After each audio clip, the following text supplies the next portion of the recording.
Are you currently looking for a bookstore that has a great selection of books? Well, Kizzy's Books and More is that bookstore. Visit www.kizzy'sbooksandmore.com to purchase your next book for our book club. Use coupon code VulgarGenius to receive 10% off the subtotal of your first order. What's up, everybody? Welcome back to another episode of the Vulgar Geniuses podcast. We are your hosts. My name is Denny. And I am Veronica. And today, what is today? Today is the day of blessing. We've been given a very, very special, I would say, a very special gift from the ancestor, the almighty ancestor that we will be talking about today. Absolutely. This is truly a gift, and we are so grateful to be speaking to none other than Kai Naima Williams. Kai is a multidisciplinary writer and performing artist based in Harlem, New York.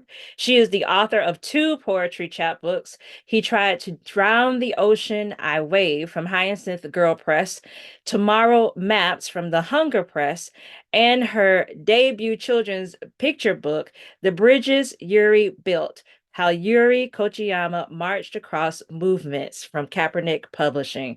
Her work has been featured in Drone Magazine, Louisiana Literature, Abolition Is, Crown Magazine, and the upcoming anthology, Black and Asian Feminist Solidarities from Haymarket Press.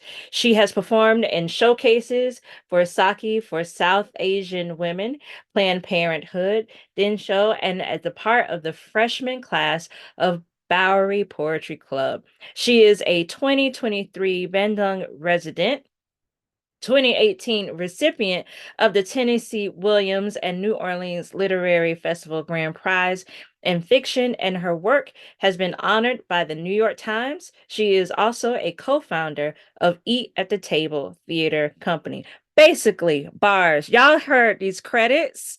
She's got them. She's full. She's doing things. And we are so excited to have none other than Kai. Kai, welcome to the show. Thank you so much for coming to talk about your children's book and your poetry book. I'm very excited. We're all excited. How are you? Are you excited too? I'm so excited. Thank you guys so much for having me. I'm thrilled to be here.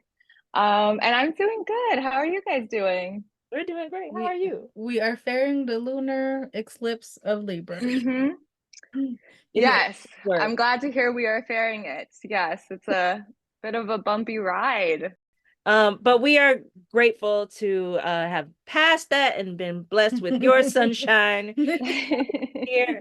So before we start jumping into your book, I'm going to pass it off to Denny. We have a getting to know you portion brought to you by me. Love that. What is the best part of living in Harlem?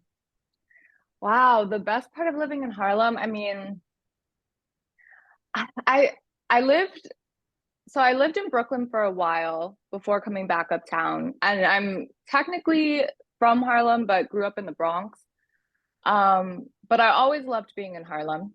And I think there's just, like, for me, moving back up here, there was just kind of like a feeling of community that, not that I didn't feel that in Crown Heights, but I think maybe that it's just like because it's part of like the fabric of where I come from. Particularly in my neighborhood, which is Hamilton Heights, it's a lot of like just families and people who have been here for a really, really long time. And I think that there's like, I mean, there's the cultural aspect. It's the art that comes out of Harlem and the history of that and the way that that's constructed by the people who lived here and who have lived here and the history of it, I think like underlies the feeling of it in the present. So it really feels like there's so much of like the past is present in Harlem. But for me, I think there's just like something really welcoming about it, something that feels really comfortable. And yeah, I'm an uptown girl, so I just feel like I feel happy and like at home and at peace when I'm up here. And I love living up here. There's also something that's like, maybe not in the summer so much, but there's something that feels like kind of quiet about at least the part of Harlem that I'm from and that I live in that I really enjoy. And I know that's not what you think of when you think of like the city. But yeah, there's just like a piece to it that, yeah, it feels really prominent. What has been your fondest memory of you and your great-grandmother, Yuri? My fondest memories of Yuri, they're kind of like spread out and disparate and then like come together in my mind, kind of like accumulated into a blur. But we used to visit Oakland, which is where she lived for the majority of my life.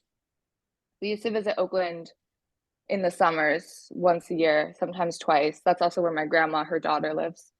Um, so I have like vivid memories of having family reunions that would be like, it's family reunions, but it's mostly like everyone everyone who's like friends with the family, who's met the family.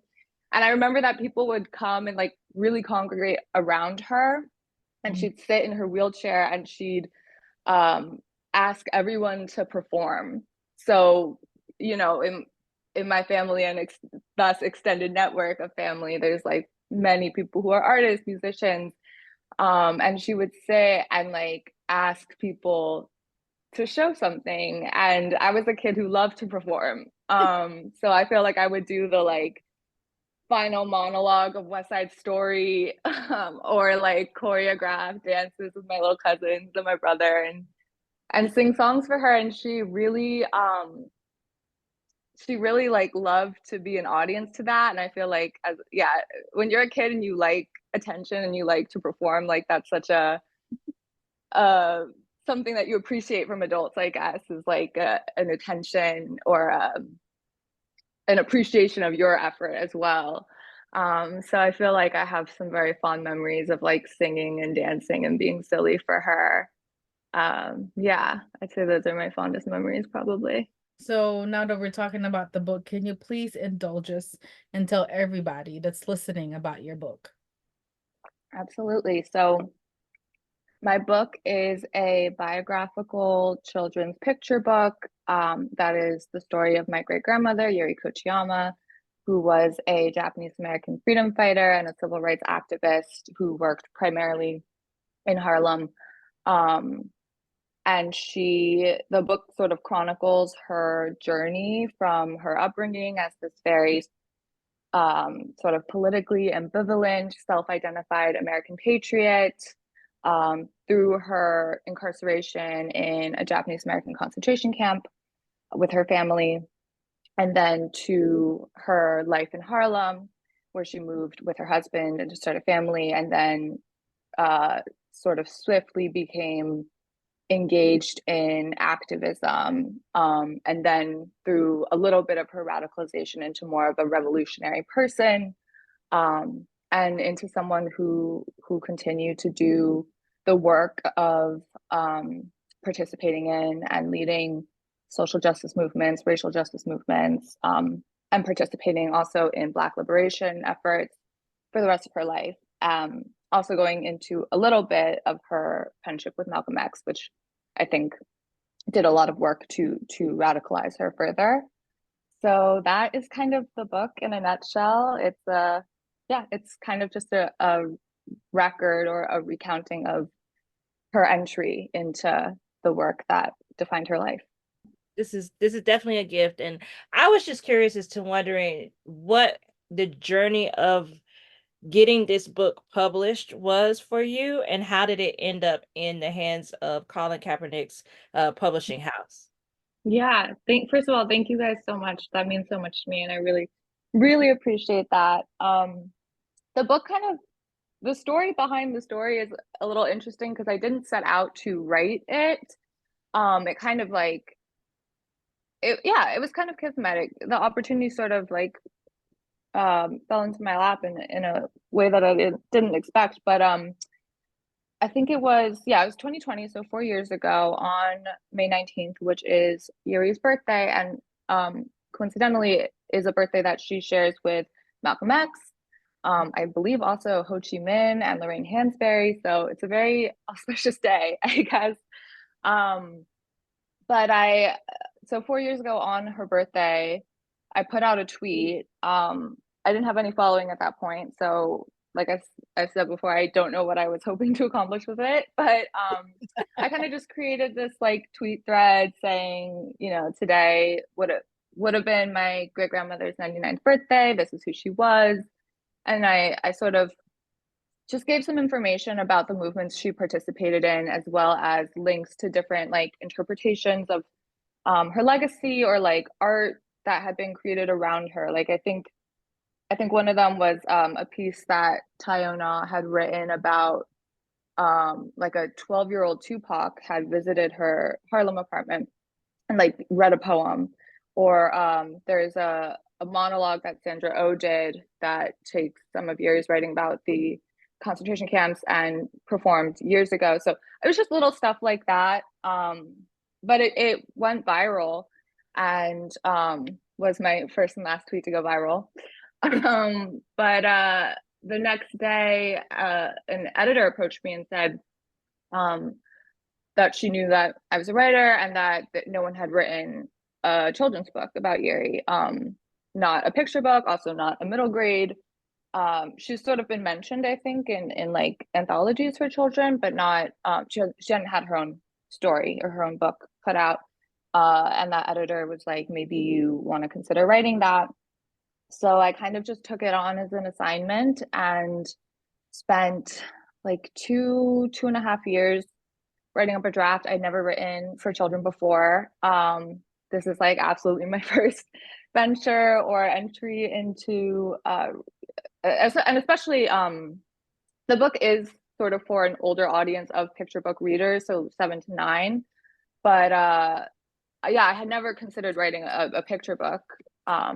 And so I really had to like learn through experience how I wanted to do that. And I came up with like different iterations. I think there was like 3 different potential directions for how I wanted to kind of deliver the story. And I was really lucky to be introduced to my agent through a former employer of mine who is a writer, a screenwriter. And they or to be introduced to the agency rather, and they read it and they decided, you know, they might want to take it on. And so I was connected to my agent, and yeah, we went out to a couple different publishers. But I had the idea of Kaepernick Publishing in my mind because previously Colin Kaepernick had sort of come out and stated that he was an admirer of Yuri's work and like a student of Yuri's work, and which was really exciting for my family because of course we were like deeply respect Colin Kaepernick and his activism. And so he had reached out to my grandmother long before just to introduce himself. And we attended one of his Know Your Rights camps as a family in New York years ago. So it was kind of like in the back of my mind as potentially maybe they'd be interested. And so my agent reached out and we met with the team. And yeah, I mean, I think it was like within the first like 5-10 minutes, I knew I knew I was home and that I wanted to go with them. And yeah, after I sort of realized that, we got started on the project. So that's kind of, yeah, the journey from origin to meeting Cat Pup. Yeah, I think that was a great landing ground for this book. I mean, all of the other Yeah. previous work that have been released out on his publishing company have been a wonderful reads, and this one truly sets the tone for what it is to write about revolutionary people, right? And Thank this, you. and I was wondering, what was the conversations that you had? We know how you got to this point of getting the book published, but what were the conversations that you had with your family saying, hey, you know, these people approached me, we're thinking about writing a book about my great grandmother. How y'all feel about it? Yeah. So it's interesting. There's a lot of us in the Kochiyama family. There's a lot of Kochiyamas, and I feel like everyone kind of contributes to the work of upholding Yuri's legacy in a different way. So some people are like graphic designers and have worked on the website for the Yuri Kochiyama Solidarity Project, which is my family's sort of, I don't know if foundation is quite the right word, but it's where we sort of house things pertaining to Yuri's legacy. Or, there are people like my aunt who does a lot of the public speaking engagements, a lot of the panels. So everybody kind of like contributes in their own way. And so for the past few years, I had been also like speaking on panels that have to do with Yuri's work or with, for example, like Black and Asian solidarity, different themes that are sort of connected to her legacy. And so I felt like, okay, this is something I can do, like in service to Yuri and to the family. So I mean, my parents were super supportive. Everybody was super supportive. I think once it came up as an idea, everyone really like embraced it. And we had sort of, I guess there had been many conversations over the years sort of about her that led up to this one where I sort of told them that this is what I'd like to do. But I think because I had been doing some of that work, speaking on behalf of the family, or if not on behalf of the family, speaking as myself, but calling back to my positionality, I guess, as her descendant. Yeah, I think that it made sense and it felt like a logical next step in terms of the work I've been doing, like in and around the family at that point. So living a life of resistance and wanting for change is evident with Yuri, is evident with your grandmother, and now also with you. Can you talk about the importance of your family's legacy of striving to make sure that people that look like us have a space, right, to be in this country? Yeah. I'm very humbled, particularly by what Yuri symbolizes and what her work symbolizes to other people. Like whether that's Black and Asian people like me and my family members, whether it's Asian Americans, for whom having I think a historical figure, particularly an Asian woman who was unapologetically radical and revolutionary in her consciousness and her scope, to have an example of someone who participated in protest movements beyond ones that kind of correlate to just Asian American identity, I think is really important. And yeah, I think that at least for me, so much of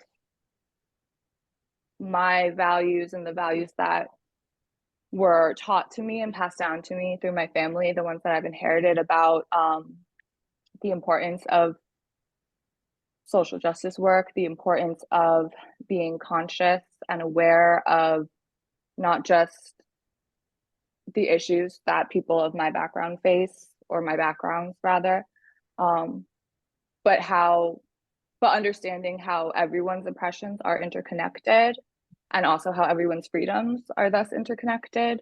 Right. I think all of that stems from Yuri's work. Absolutely. And then I guess particularly for like, in terms of the way that my family sort of has continued and come together, like a lot of the literal like unions of my family were made possible through the work of resistance. Like, my grandparents met in the Student Nonviolent Coordinating Committee. My grandparents on my other side knew of each other. Like both of my set of grandparents knew of each other because they were Asian Americans, participating in activism in the 70s and 80s in New York. And that was a small scene. So like, I think that the literal kind of makeup of my family there is a tie between like love and struggle. So it feels like in my DNA, I guess. But again, I'm just sort of like seeing what Yuri means to other people, and what she is an emblem of, I think makes me really proud and makes me want to continue that work and make sure that it's not forgotten, and preserve it. So yeah, I think there's many ways in which that legacy lives on, in me and in the other members of my family. Your book is like this testament to how vast American history is and how vital it is to understand the expansiveness of the inner workings of this like centuries long struggle of freedom, and how we are either never know, or we get like bits and pieces of information about the history, right? And it made me think about like the suppression of knowledge, the erasure of the truth and the history that we need to not have happen. This huge erasure moment that's happening right now. So I was wondering if you would talk to us about not only learning about the significant part of Yuri's part in this American history, Mm. like landscape, but as well as what you found in your own personal research, not only just of Yuri, but anyone else that you had no idea of, and then it came to light within writing this book. Yeah, I love the way that you put that. Because I think that's really true to look at the kind of timeline of movements that she participated in or just was tangential to. It really does sort of like expand out like a web. And part of that is because she was an activist who wasn't just working within one struggle. It was very important to her to consistently contribute and to constantly be in service to whatever causes could use her aid. So because of that, if you kind of look at the spaces that she occupied and the organizations that she was affiliated with, it's such a that it is a vast collection, I guess, of different parts of American history and present as well. But yeah, so that's really interesting. I never quite thought about it that way. But I think something that kind of just floors me when I like read, so a lot of the research that I did to prepare to write the book was that I read a biography of Yuri by Diane Fujino. It's called Heartbeat of Struggle. So as I was reading it, I was just like, there was so much information that I didn't know before about the people she was connected to, the organization she was affiliated with, and also just like stories from her time before and after she was radicalized and became part of the movement. Um, but there were just, I think it was just learning about some of the like many actions she participated in. I knew that she had stormed the Statue of Liberty with Puerto Rican independentistas, but I didn't know it was in order to demand the release of Andre Cordero, a political prisoner. I knew that I knew that one of the most important sort of parts of her advocacy was that she was adamant about connecting with political prisoners and people who were incarcerated, and that she did that through correspondence, and she did that through connecting people inside of prisons with resources and with people outside of prisons. But I didn't really know like the full scope of what that correspondence entailed, and that people considered her the person to call when they were in, when they got in, and the person to call when they got out.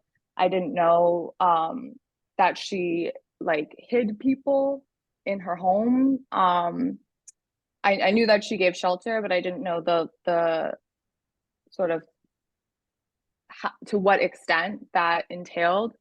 So it was, and then it was just really interesting to hear about the places that she went as well, to further her work and further the sort of global implications of her work to Peru and to Japan. And so I think that there's still like so much for me to learn from, even if I were to just pick like one action she participated in or one movement she participated in, there's so many entry points to then learn about the histories of those movements, and organizations. And so it's kind of like, I feel like I have a lot of work to do and a lot of reading to do. But yeah, it's that is very true, of her. And it's just wild to me because back then, there are no cell phones, there's no internet, and yet she's Mhm. involved in every single organization. Like, how is this lady doing everything? Truly. I'm just like, I didn't know about the Statue of Liberty too. I've heard about the correspondence, but everything else, I'm like, does she not sleep? Like, how is Literally. the household? Like, Right. because it's, she's a female, she has children, she was raising people, She was married. she was married. Mhm. I can't get it together. How is this lady doing immigration work? It's crazy. It's crazy. She had 6 kids at the time. And before she got into activism, she had 6 kids. Sick. And like her entry in was kind of as a parent, because she joined a Harlem Parents Association, and they were protesting and demonstrating, to protest unfair treatment of their children because they were Black children in Harlem, and her children were also going to those schools. So it is kind of interesting that that was sort of her entryway into this like very real, actionable like work that she was doing. But yeah, I mean, it is crazy that part of it is just, I think, due to the like unique elements of her personality and her character, because part of the way she was able to correspond like that was just every single person she met, pretty much ever, she would take down their name and their address. Like, it didn't matter if she met you once, she would remember you if she saw you again years later, and she would have your details. And so, my family part, there are archives of her belongings. It's like 40, 50, 60, 70 boxes.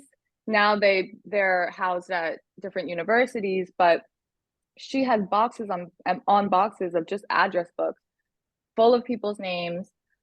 She kept every letter she ever sent. She kept records of everybody. And it was kind of just like this fire that she had in her to connect. And which is something that I wanted to really try and capture in the story. She was so serious about communication and connecting with people, no matter who you were. And that's also what I think drove the multiplicity of her activism. Like, she really just wanted to be there and to show up. And I think that also speaks to why she was sort of invited in and allowed to be in spaces where she was the only Asian woman, and where, people who weren't of the community or the culture, or the race that was driving the racial justice movements that she was participating in, people like her, understandably were not taking up space or occupying space in those places. But she continued to be invited back and connect because she was doing it on such a human level. And I think people understood that her motivations were very true and were true of a revolutionary spirit. And I think that it was really like just her personality that allowed her to do the work that she did. So it is crazy to think about. I mean, I didn't, another detail that I think I put in the book is that, like, when she would always open her home to anyone who needed it. And when all the beds were full, she slept in the crib with the baby, and her husband slept in the bathtub. And that was just kind of like what it was. So it's, and again, they're in this like tiny Harlem apartment on 126, and it's 6 kids in there, and whichever activists, you know, and people they were housing at the time. So it's really, I think she is like kind of extraordinary in that way. I know like sometimes people will see these huge luminary figures that have done so many things and just try to figure out like, how do I fit into this? Like, how can I, be a part of this movement when they've done all of these things? They're so, Right. huge to put out into the world. And, I guess this would be a moment where you could be like, it only takes one act, be it if you are telling somebody about someone where to go, like her being this stopping point for everybody, this meeting place to meet, Mm, to find rest, to find a space to live in the meantime, between time before they move to wherever else they needed to go. yeah. And I think it really speaks to what you can do in any Mhm. different type of way. Take one thing from all the stuff that she did and act One, on that, right? just one. Just one. You just need and it will make a huge, huge difference. This is what I love so much about reading your book and learning so many things about her work that, that there I knew a little bit about Yuri, but you gave us so much more to build upon, and to know like if you're a person who has a desire to be a Mhm. revolutionary, then this is a way to do it. This is the way to go about it. This is the way to really speak truth to power by using a small action, because it's a ripple effect, and she definitely was a ripple effect, right? Yeah, she has that like command. I feel like, a commanding but warm presence. Mm-hmm. So people Mhm. felt like very safe with her, I think too. Going back, because this is a children's book, even though it's for children, 7 to 9. I would read this to my son. Um, Oh, I'm yes, glad. he would love this story. He would love this story. He Oh, I'm so glad to hear that. all the We questions. gotta send him a book. I'll send him a book and sign it and make sure We'll, you we'll have take that to read to we'll him. take the picture with Kai. Send Yes. it to Kai. Yes, I love that. So, for parents or adults or teachers that will be reading this to like younger children, I mean, for you, because your family went through this, how was conversation about concentration Mhm. camps or Yeah. death are discussed within your family or to you then when you were a child?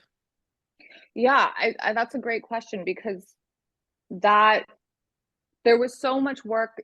I think some of the most important work that I did in writing the book was that I really had to excavate my memories of how I was taught about concepts, not even just specifically about things that happened in history, like the concentration camps, but c- concepts like systemic racism. Right. And I knew that a lot of what I would need to do in the book and be really thoughtful about was how I explicated those things. And it was really important to me in thinking about the way that I was taught about them that I really did not want to undermine the capacity of children to comprehend and understand these things because I knew from when I was 5 and 6 and 7 when these things were introduced to me because I went to so I had kind of an interesting experience or upbringing because I was part of my family. So, like protest movements, social justice movements, we talked about it a lot growing up, and we talked about social issues a lot. But also, school that I went to, which was also the school that my father and my aunt went to, was uh, sort of founded as like it came out of the civil rights movement. It was founded on the mission of creating social justice activists and students. And I think it was the first integrated independent school in New York. So the curriculum was very, very deeply rooted in activism from a young age. So I remember them teaching us about they might have been teaching us about what Jim Crow laws were, Mhm. And they might have situated it as like something of history, but they were also teaching us about how systemic racism like functions in society. And that was like, yeah, that was like pre-K kindergarten. So I knew that children can receive truth, these Mm. kinds of truths. And I really, really wanted to impart the message, like you were just talking about, Veronica, the part of what I wanted to impart from her story and deliver were these like tools in the book, and Mhm. like through her example, that you don't need to be a certain kind of person to participate in justice, and that you can be a child, you can be sort of empowered in your own personhood, even when you're small, to learn and to contribute. And that can be writing letters, that can be, participating in like learning. And it doesn't have to look one way, or you don't have to be sort of able-bodied in one way to participate. So I really felt like I had to do a lot of thinking about, okay, how were these things explained to me, and how can I do that in a way that is concise, clear, something that parents and teachers can continue to sort of explain. Um, and that also isn't like going to be traumatic for people. Right. So Mm. it was kind of this balance of like thinking, okay, I have to strip back like all the trappings of like nuance to describe these things. I have to describe them and explain them in like the straightest way possible. But I also did not want to like water down any language, which is where Cabinet Publishing was so amazing, and like such an incredible space for me to be able to tell a political story without cushioning it in a way that would make it not fully true. But yeah, I mean, it was really, that was really hard to figure out. And yeah, I had to think a lot about like, okay, how did my parents talk to me about these things? Um, but I also like am around kids a lot. So that I guess also was helpful in figuring out like how I wanted to do that. But yeah. We cannot talk about your great grandmother without talking about Malcolm X. And I think anytime I think about Yuri, I always think about Spike Lee's movie Malcolm X, which is one of the Mm, most referenced cinematic features in the telling yeah. of Malcolm's legacy. But upon Right. learning about Yuri and her position to Malcolm X and their friendship, and that she was not only present when he was assassinated, but she held his head in her lap during those last moments. And there's a photo of that moment that was printed in Time magazine, but she was never credited. No one knew who she was in this picture. And I was just wondering, what do you feel about this omission, that in terms of the omission from Time magazine, but also the movie, that if included would have shown the world the importance of building relationship with everyone to gain freedom for all of the marginalized majority? Yeah. It's interesting. I've have been thinking about this recently. I feel like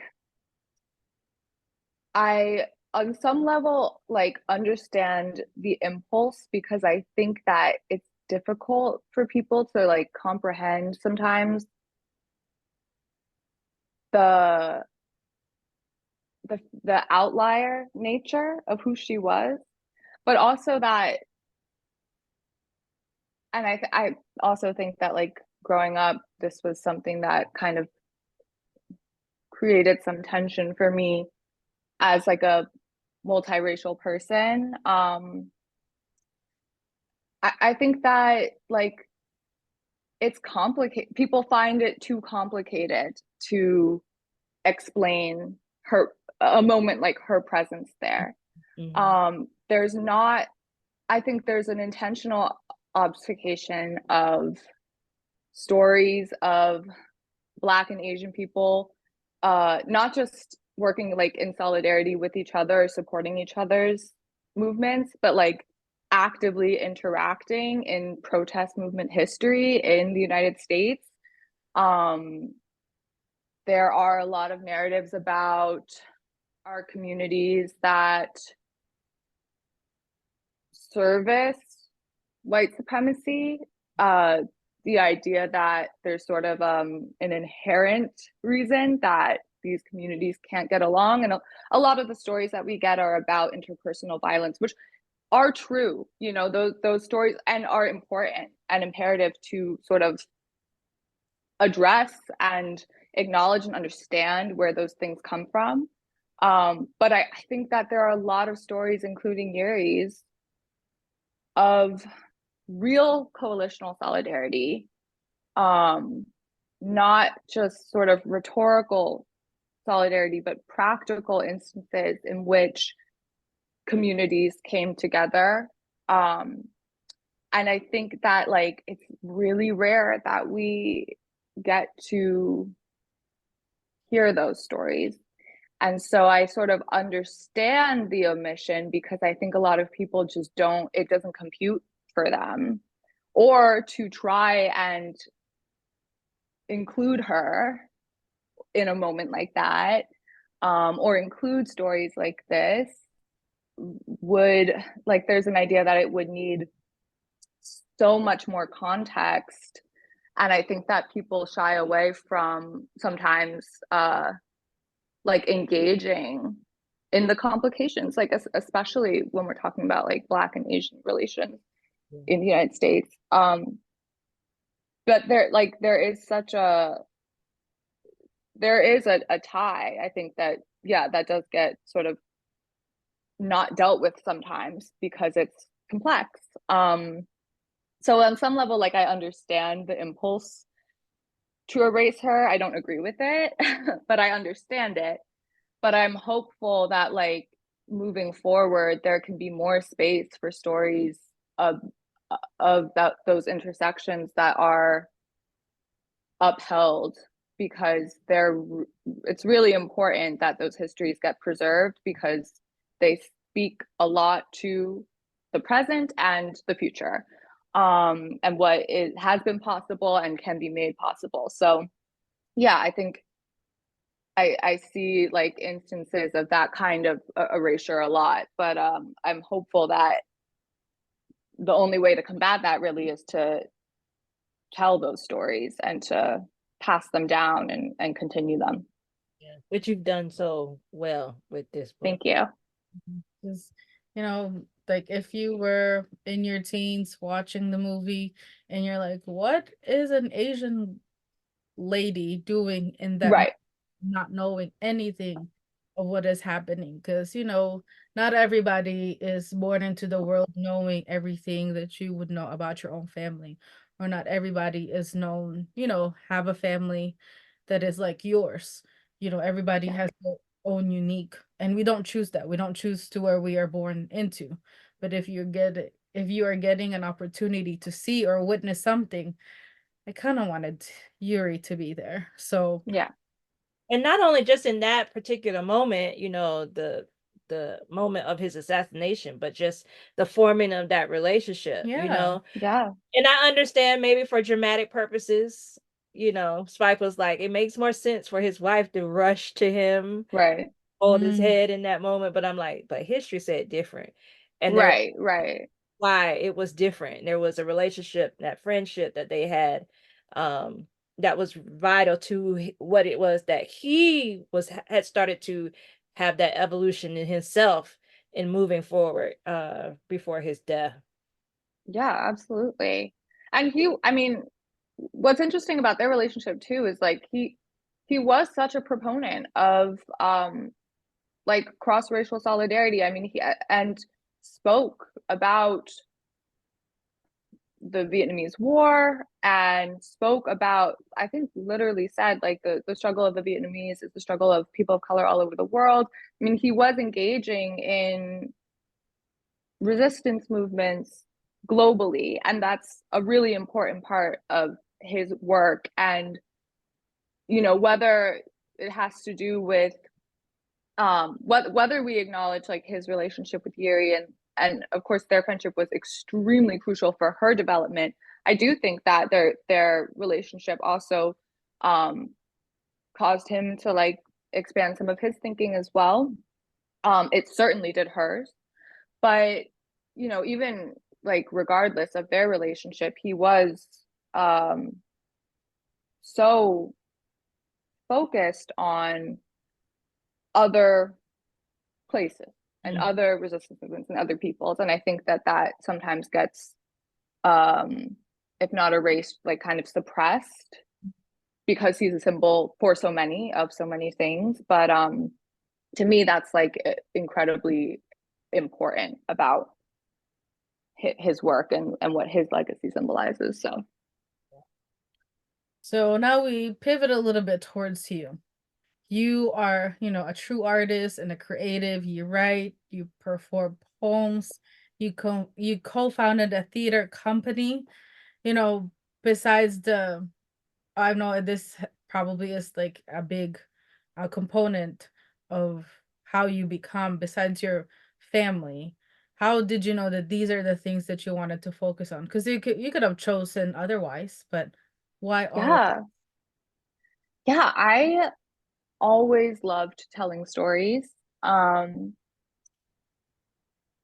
had sort of two dual passions as a kid. One was acting and theater, and then one was writing. And I think I mean I used to say and like dictate to my mom before I could literally write, and she would fill up notebooks with like the stories that I was telling, or I would tell stories like at lunchtime in like second and third grade to the kids in my class. And I loved reading. And then I think around like 10 or 11, I started like writing stories. And I kind of, yeah, it was just that moment that I think like all artists have at some point in their lives and their development where like the thing kind of claims you. And so I knew like from 10, 11 that I wanted to do this. And then from there, it was just, I was very serious about it as a kid. I did writing workshops from like 10 to 18. I did, you know, all the little contests and competitions they set up for like precocious, annoying kids in middle school and high school who want to be writers. And like, yeah, I think I had a very clear vision. And then the sort of cool thing about I think then growing up and coming to into my I don't know adulthood was understanding that I could actually do all the kinds of writing and all the kinds of performing and creating that I wanted to. I think at some point I felt like I had to give up theater when I was much younger, but then got that back when me and my best friend created our theater company. So yeah, now I feel lucky because I there's so many things that I want to do, and so many different kinds of writing that I love to do. So yeah. So April, not only is it our anniversary month, and we've picked your book for our children's feature for April, but it also is National Poetry Month, and we would be remiss if we didn't speak to you about your most recent poetry collection, Tomorrow Maps, which is fire. Thank you guys. Woo! So this is the scenario. Put this in your head. I was making breakfast. Veronica is a spoken word artist. Yes, you are. Don't deny your fact. She used to do slam. Love But that. she was reading your poem, and I'm just like, what? What? The performance, then the stuff in it. I'm like, this is probably one of the best poems I've heard. Oh my God, thank you. The poem she's talking about is Radical Imagination. We highly recommend everybody go and pick up this book or order it. Just that Yes. poem alone, just Thank you that so poem much. alone is so good. It is so good. It is so good. It's like the read. It is the read that you need to read that is just reading history. Yeah, your poetry collection, it revolves around race, it revolves around things of like sexual nature and of other things, of their subjects. And we were just curious as to like how did this collection come together for you? Mhm. And what did you want to get out into the world about this Yeah. particular Tomorrow Maps? Well, first of all, thank you so much. I would love to hear you perform that poem. I really, really appreciate that so much. It means so much to me.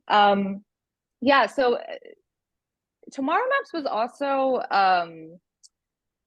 a collection I kind of wasn't sure if it was a body of work. So I would say the book isn't ordered like this, but there's kind of like three sections of the poems in terms of when they were written. So some of them were written sort of in 2019, right before the start, or right before 2020, so the start of the COVID-19 pandemic, when I was sort of finishing up school and was taking a lot of formal poetry classes. So there's a lot of formal poetry in the book.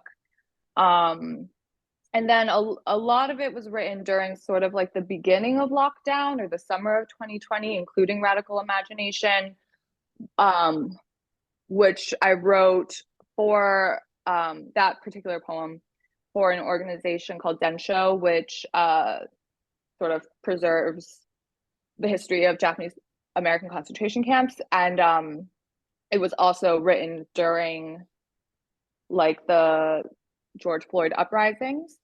So that's why I'm touching a lot there on different, like both histories of protest movements and the future. But a lot of that was written during lockdown, sort of at a time when everyone was sort of immobile, and um, there was a feeling of being kind of trapped, and also a feeling of the precarity of even the idea of freedom of movement. Mm. So a lot of the poems ended up being about place and being about the desire for travel. And then the sort of last half was written in the summer of 2022 at a point where I was just kind of giving myself exercises and like assignments. I was just kind of like in a poetry flow, and I it's not that I felt like I had something very serious or particular to say, but I really just wanted to give myself, I was like finding all these inspiration for prompts and ideas. So a lot of the like poems in here are kind of these weird little experiments. And then after that summer, I was looking back at all this work and I was like, I feel like there's a collection in here, but I don't want to just create a project for the sake of putting together a project. So I'm going to look at this and see if I can sort of find a through line here. And then as I was reading, I realized like, oh, like these feel like maps. Like I'm writing a lot about maps, and I'm seeing all these like particular images and words coming up across these different poems from the last like 4 years. And I really felt like there was some sort of story or stories in here about the desire to be somewhere else, the desire to visit places, the frustration of not being able to access um, these imagined or real like locations, some of them internal.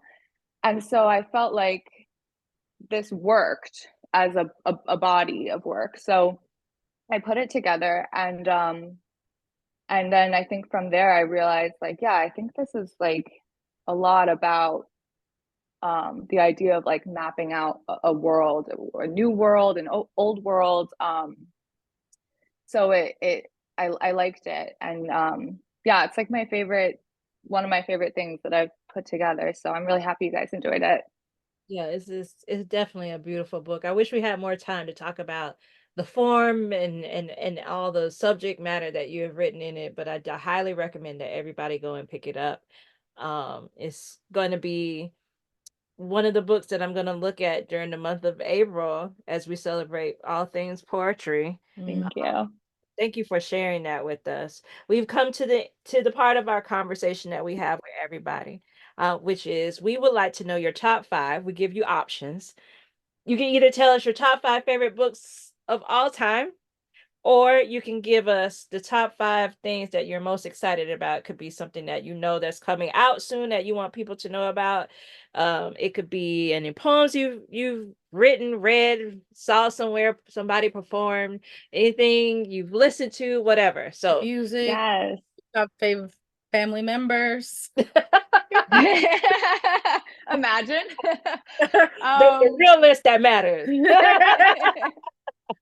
I'll give you guys the tea after. No, okay. I'll talk about books. Even though, yeah, I mean, it's kind of an impossible question, but I think I have like a fair list that like is maybe influenced by recency bias and whatever. But I think I have like my favorite books, which are not like the best books, but the ones that mean the most to me as a writer. So first is What Is Not Yours Is Not Yours by Helen Oyeyemi. If you guys are not familiar, if anyone's not familiar, she is an incredible, I mean, she might be my favorite writer, which is like an insane thing to say to pick one, but like she's at least like up there for me, top two, maybe not two. And she's a contemporary writer. She writes these like impossible to describe, but I'll try, like twisted fairy tales, but they're not adaptations, although she has done that incredibly inventively, but they're more like fairy tales and fables of her, completely of her own creation, but they can be like modern and metropolitan. They're not like far away or provincial. They're unlike anything I've ever read. And the thing I love about this book, which is I believe her only collection of short stories, because she usually writes novels, is just that she is very witchy and she writes about magic, which I appreciate.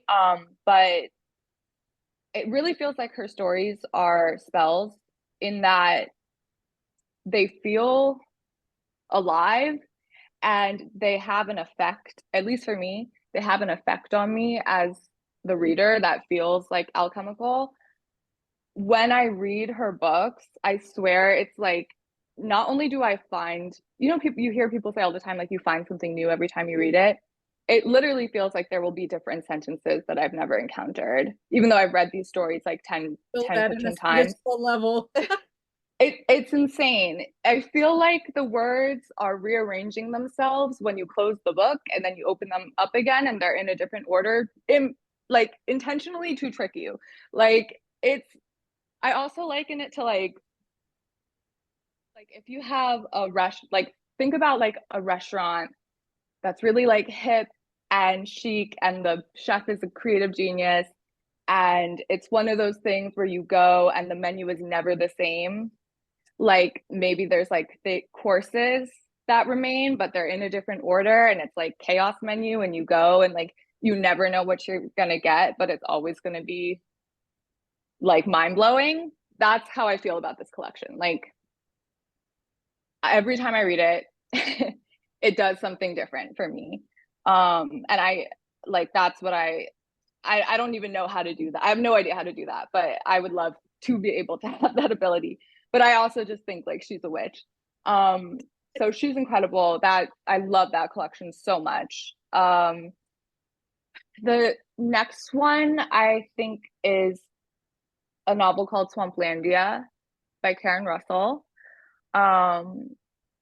It's just such a great novel. It's about this young girl living in the Florida swamp land, and she is from a family of alligator wrestlers who have this kind of decrepit, dysfunctional theme park, like rinky-dink theme park, dedicated to alligator wrestling, and her mother, who was like the star wrestler, has passed at the beginning of the book.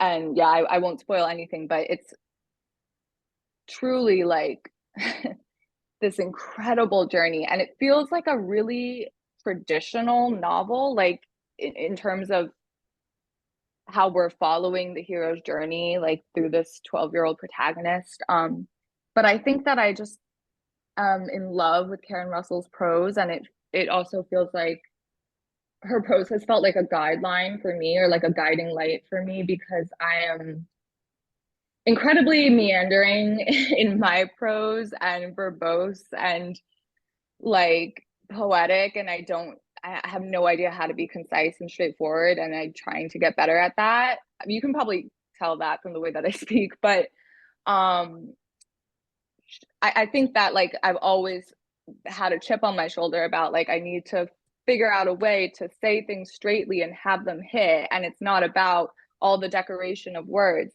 But Karen Russell is able to like do that in her prose, like be poetic and excessive, but it does not conceal the truth of what she's trying to say. Like she is an artist of the sentence, and I'm obsessed with the way she's able to do that and still make it like contextualized to each character and still make it feel real. So I think I go back to read that book when I'm like, how do I write the way I want to write, but do it, you know, in a way that is effective. And then I think like Water for Chocolate by Laura Esquivel. That one is nostalgic for me. Like I think that's like one of the books that like yeah, I fell in love with as like a high schooler, and also it's just one of my favorite ones to revisit, even though it's like melodramatic. It also feels like an easy read. Like It's I don't like know. it's like if Bridgerton was set in Mexico. Yes, literally. But And then the like but also magical with magic. realism. Magic. Yes, but also with magic. Like that is so real. Yeah, that's a book that you're like, whoo, oh my goodness. Is this happening? They're catching on fire. What is this? Yeah, What is this? Yeah, that book it's is so good. I mean, it's so experimental too, with like the way that each chapter is sort of begins as a recipe and then gets into the telling of each installment. This like just this magical story of this girl who's prescribed a life that she doesn't want, whose love is taken from her, and it's I love magical realism, and the story is I also love writing about food. So it's like both of the things that I love in such a delicious package, and like it truly is so enjoyable to read. And I love the drama. Like so it's so good. I think A Visit from the Goon Squad by Jennifer Egan is one of my favorite. It's like debated whether it's a novel or a short story collection. I personally feel like it's a short story collection, but it's another one where I I think it unlocked a key for me where I knew that I love writing short stories. So I knew I wanted to write short stories, and I had never really read a book in which it was they were interconnected.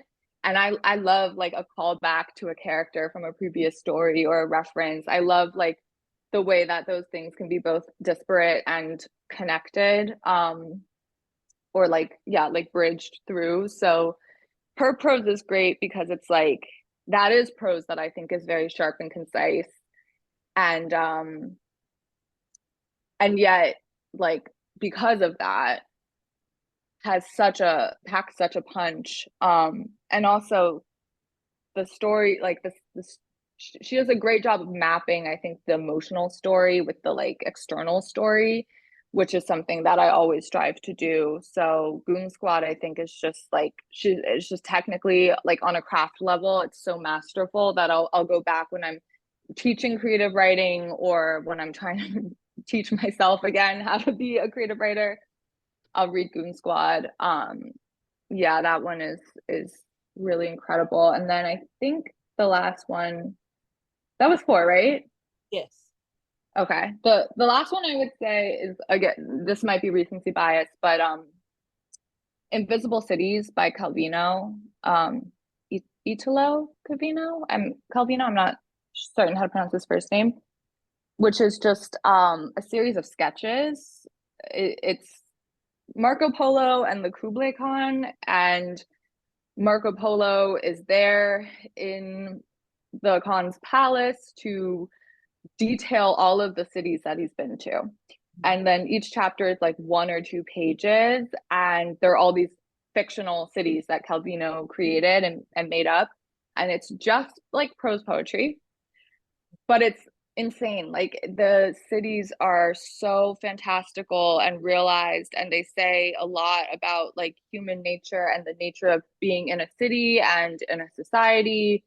And the kinds of people who live there, and the way that the kinds of people who live in cities define the character of the city, and the aesthetics and all of these like elements. And I think that I really realized that I love writing about cities, like people's writing about cities. So it's great. I would like just kind of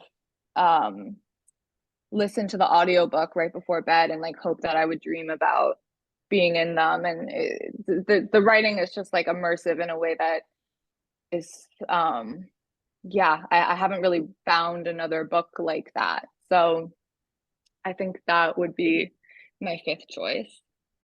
I thank you so much for talking to us this afternoon. Like, I don't know, man. This is I still can't believe that we were able to talk to you about your great grandmother in this way. And it is truly a gift that you have given us. And I hope that everyone who comes in contact with you is just pulled to go and to read this beautiful book. I hope every child gets their hands on it. I hope every adult gets a chance to read it, because everybody needs to know about this wonderful legacy that your great grandmother has left for your family to uphold for the rest of your life. So thank you so much.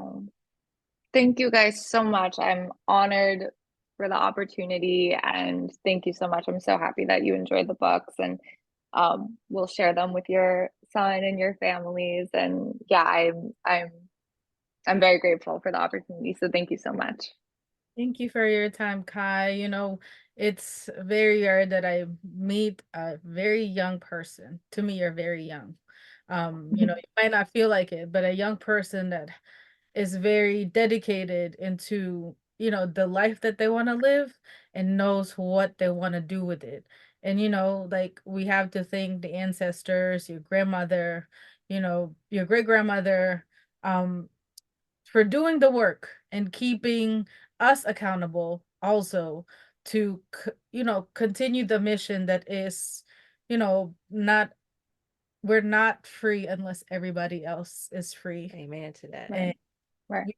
we have to do the work, because if not, then the generations like my Kai, you never know. Now we might be walking okay, but we are all oppressed in some way, shape, or form. So we have to do the work. So I'm very happy to see people like you doing the stuff that they gotta do, and loving every single step of the way.